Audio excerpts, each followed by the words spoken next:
Our friends on Dent County Extension, Sarah has made her way in. Good morning. How are you? I'm fine, I haven't thanks. seen you since just before the holidays, I I know, believe. yeah, long So time. here we are almost in March. Oh my goodness, I don't know how that happened already. Got to get out of the house a little bit more. Little bit. Now, The weather's nowadays, nice. Oh, the weather yesterday should have been out of the house. Everybody should It was have been out of the beautiful. house. Beautiful day. Anyway, but got some things going on. We've got a couple of classes and online things happening and Right. other stuff going on. So I guess we're going to leave it to you. And I know we have something about food in Missouri about how Yeah. to get that on. And that sounds like a very interesting 4-part series, doesn't Right, it? 4-part series. So this is for farmers, producers, anybody that wants to sell a product directly to consumers. So whether that's at a farmer's market, farm stand on your farm, you're thinking about selling at a local store. So this is all the rules and regulations, permits you might need to do that safely and properly. Right. What's nice about this is we're partnering with all of the agencies, so Department of Agriculture, Department of Health and Senior Services, that regulate all of those different products. And so you get a chance to hear directly from them, what's happening this year, what to expect. You can ask questions. But so the first one in the series is kind of an overview. It's a program with Department of Ag called Missouri Grown, Okay. which is a really good marketing program. They help with labeling if you want to use the Missouri Grown label on your product. And then we're also going to review our extension resources for people in the food system, which is everybody, right? Farm to table. We're all in the food system, but we're kind of focusing A lot more this than time. you think, right? A lot more, right? So, but this series is really focusing on those those folks that grow and produce the processing. So, if you make a product, if you're making applesauce or baked goods, selling meat or poultry, all of that kind of stuff, this is something you'd want to check out. Okay, and it's a great source because farmers market's not that far away from Right. opening up, and you can become a part of the farmers market, and especially if you learn all the ins and outs. You know how to package, you know how to do different things, display, and you know what's required of you. And I think that's always been the question. Well, what do I do when I want to go to the farmers market? Well, there are certain state requirements. There are, and really, they're not. It's not something to be daunted by. Like Right. they're just there to help keep everybody safe. And as a producer, that's what you'd want, is to make sure that your product is safe. Sure. So really, they'll be covering things about like the scales that you might want to use if you're selling fruit and veggies at Right. the farmers market. What kind of scale and how to package or weigh it. What kind of labels if you're making baked goods. So yeah, it'll be a really good question and answer time to hear what to do and how to get connected. If you're going to sell eggs, there's an egg license. It's only $5. It's not hard to get, but kind of just the how-to. Yeah. So that series, yeah, it's going to be, right now we're limited. We can't do much in person. So this one's virtual, which, then you could do it from home or sitting on your couch. There's some benefits, Sitting right? at your table or your Yep. office, sitting out in the barn if you want. That could be, yeah. So it's going to be Tuesdays, the 4 of the 5 Tuesdays in March, Right. from 3:30 Starting to next 5:30. Tuesday, as a Starting matter next of fact, Tuesday, right. so time to get signed up. It's $15 a session. So if you're say only doing meat, you can sign up just for that session. But if you're interested in all 4, it's $40 for the whole series. So there's a registration link online, or you can call our office and we'll help you get set up to register. So. Is it Lori Bosch who's Birch? Lori Birch? Oh, yep, Leslie Birch. Mhm. Lacey. Yep. Yeah, okay. Yep. Yeah, she's teaching, and she's got we'll have that story in your old today here Yeah. tomorrow. Great, thanks. But we'll put that back out because it's getting right here on time. I mean, it's Mm-hmm. time to do it now. And you can send her an email as well if you have Right. Mm-hmm. any questions or give her a call. This series, though, is something I think when we talk about food products. I think a lot of people have that misconception, like you say, it's not hard to get, but who to get it from, what steps do you need to take, what kind of license, if you need a license, what kind of license you have to have. These little questions, there's not a lot of immediate answers out there. I mean, you can't just call anybody and say, hey, how do I get this license? Because, okay, say I'm selling eggs and you're selling fruit. It's not the same. Right. It's not the same people. And not to make it tricky, but each county is a little different too. In Right. Missouri, it's a home rule state. Kind of and like so, fence laws. Yes, exactly. But so you can always call our office if you have questions about that, or we also refer to the health department for whatever county you want to sell in. So, like for example, Phelps County has a little bit stricter code than Dent County does. So if you want to sell at the Rolla Farmers Market, you might want to check out and Okay. talk to them. But yeah, you can always stop by our office. And food systems. is really important. It's part of, food is one of those fundamental things Sure. we need in our community, but it also supports the economy, right? We want strong local farms and food businesses. We need the transportation and the processing companies. We need grocery stores or places to buy food. Right? So it's the whole system of getting it. And there's a lot of pieces and steps in that, but that's where Extension is involved because it's important about supporting the economy and helping businesses be successful. Plus, everybody have access to healthy food, the food choices, and all of that. So that's the key ingredient: access to healthy and homegrown food, which has more nutrients than your store-bought food at any time. But let's go back one step. We kind of talked about the farmers market. We touched on it, saying it's not that far away. Farmers market in Dent County is a huge benefit to this county, and it's behind the SACPA office and right next to the ONCRC. And if you are interested in the farmers market, this is a good time to start thinking about it, right? This is, yeah. I think they usually schedule their market meeting, March sometime. Usually in March, right? And so you can call the SACPA office, or I think Tom Haynes might be one of the managers there. But we can help get connected if you need, some information on who to connect with there too. But yeah, the farmers markets are really important. They're not just about the farm businesses, but they're a social interaction. Right. Got a little curtailed this past year, but they still made it work safely. Right. And then it's a really good part of our culture, right? Right. Getting fresh, healthy food from the farm, homegrown. Knowing your farmer. That's a really important part of our rural community. Right. So. And I've seen you, David, there, and of course you have fresh vegetables, breads. And when you get close to Mother's Day, a lot of times there's plants. You have a lot of different things that are there that people may not say, well, I didn't know that would be there.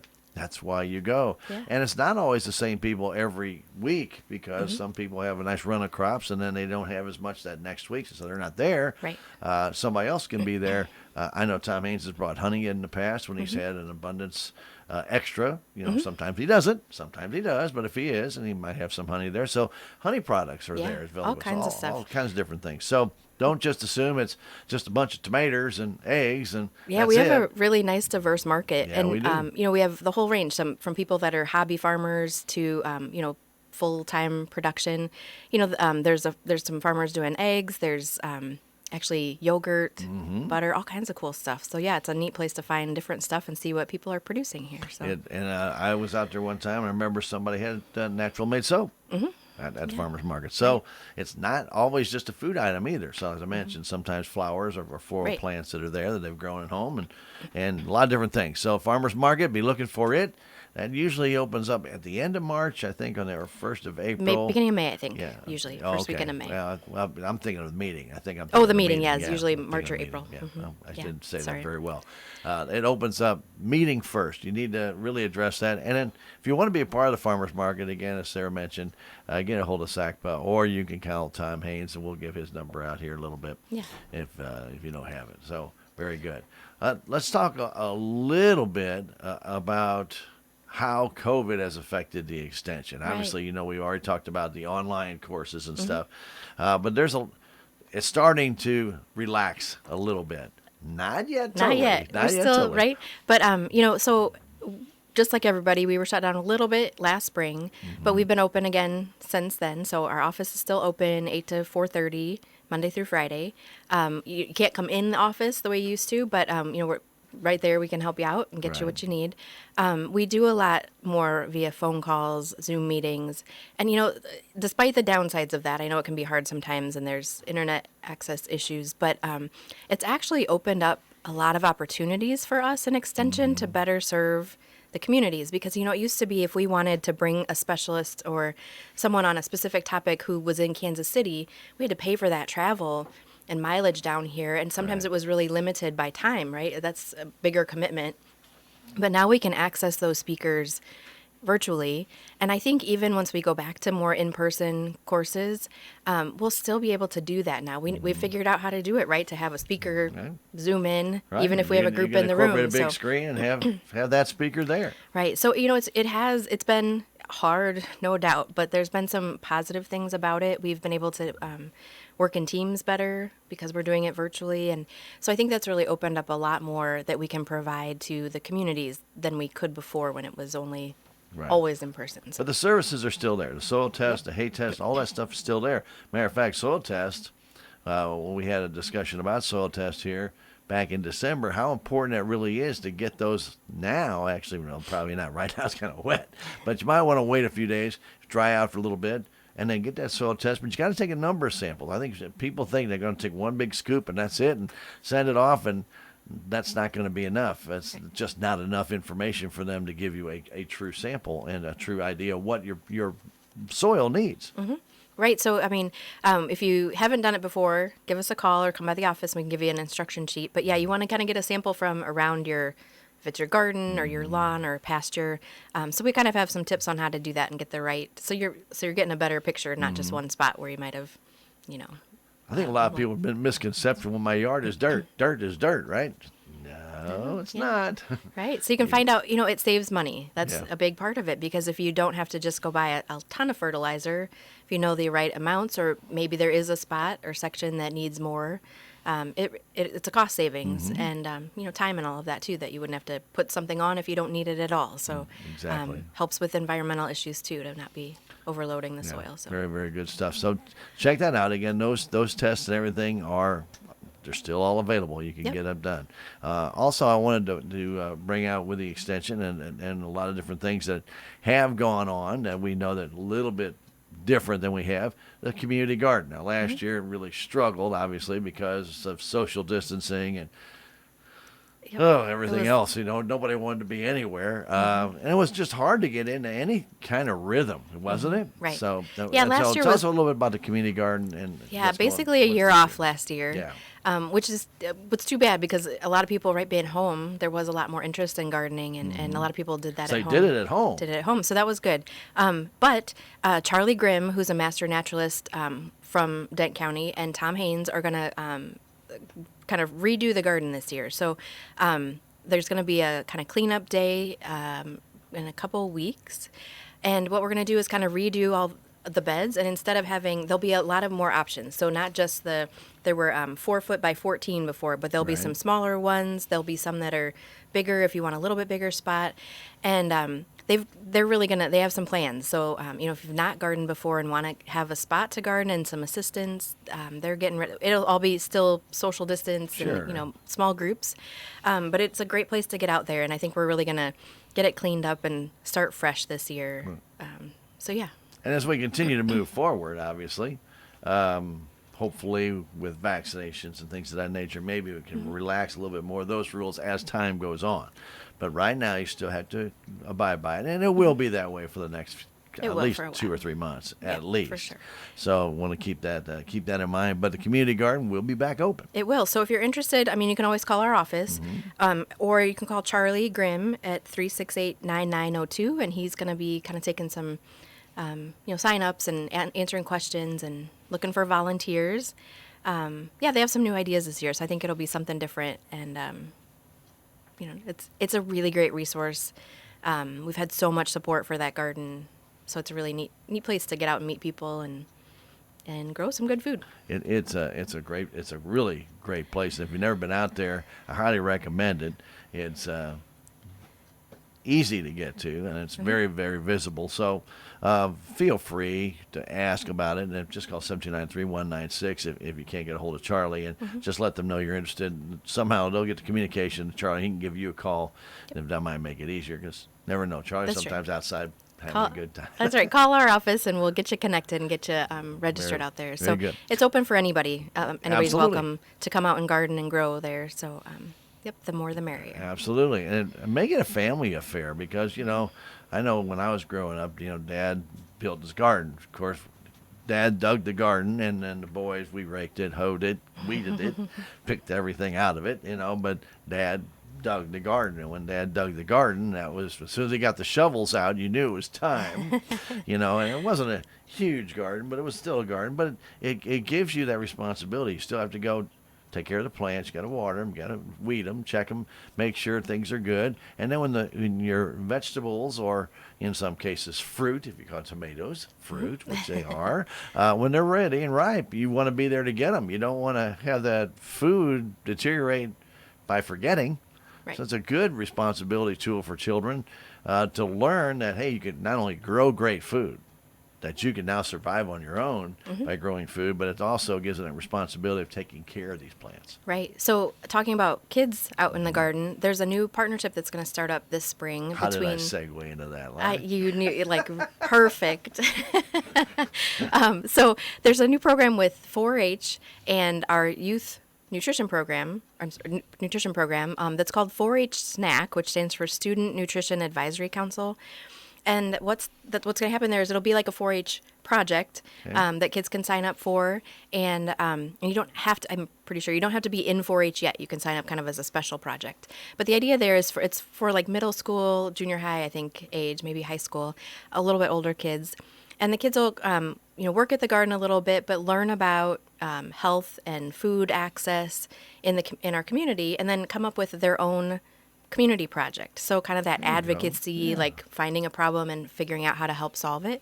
And so it'll be a neat project this spring, and put Amy, our new 4-H person, she and Stephanie Wofford, our nutrition program associate, are going to partner on that to get that up and running. So again, there'll be a lot of things happening out there at the garden.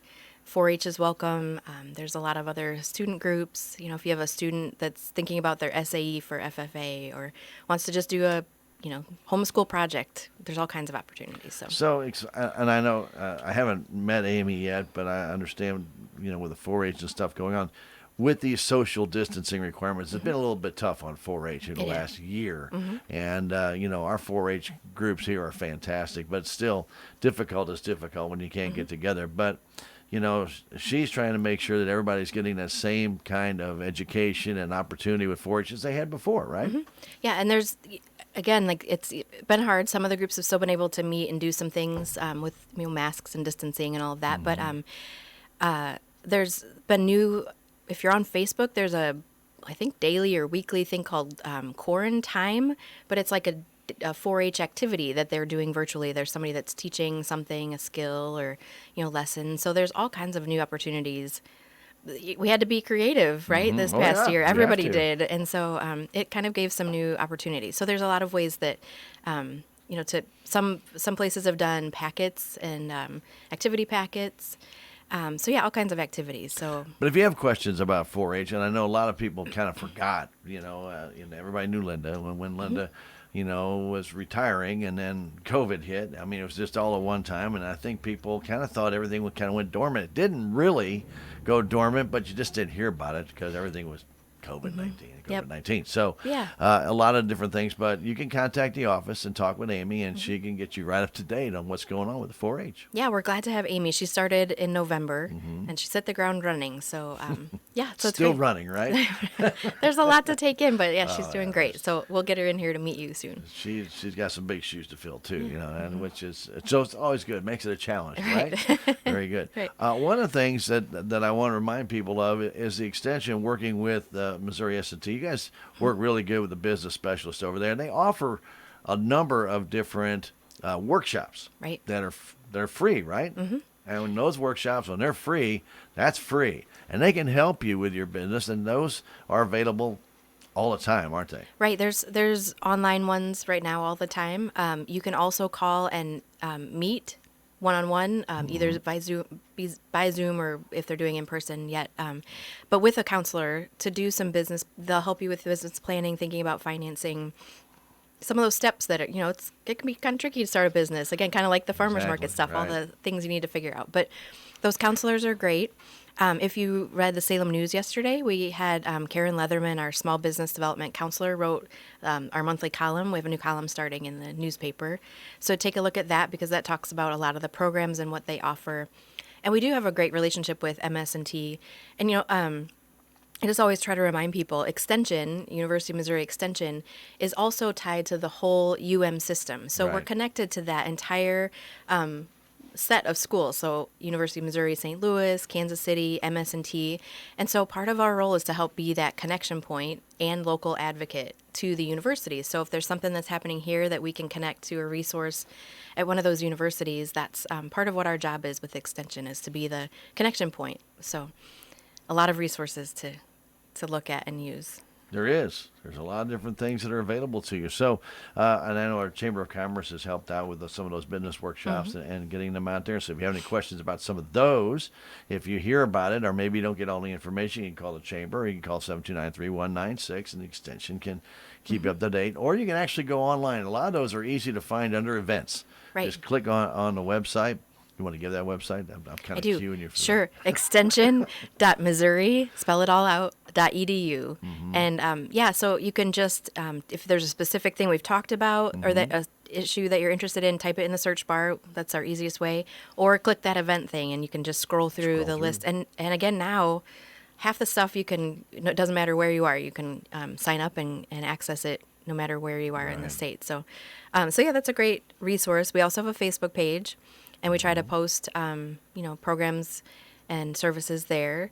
And then we've also started doing a biweekly email newsletter that's some highlights of programs that are coming up. So if you're interested in that, we're really trying to, we always hear that we're a good kept secret. So we're trying some new marketing this year to try to get the word out, make sure people know that we're here. And if you have questions or things that we might be able to help with educational resources or services, let us know. Okay, very good. Okay. Anything else? Let's see. I just wanted to mention, I think I got almost all of it. We just started a new council, elected a new council, and Every January. Yep, the January is the election, and then they just took office at our meeting Monday night, and so They starting swear. March, we unofficially swore them in over Zoom, right? We had to make do this year Yeah, a little I bit, right? understand. I We're understand. hoping by the summer maybe we'll have our sort of formal event again, but yeah. So we have a great council, and those are again our like advocates in the community. So they're there to help us talk about what extension is and to be a connection point and see what's happening.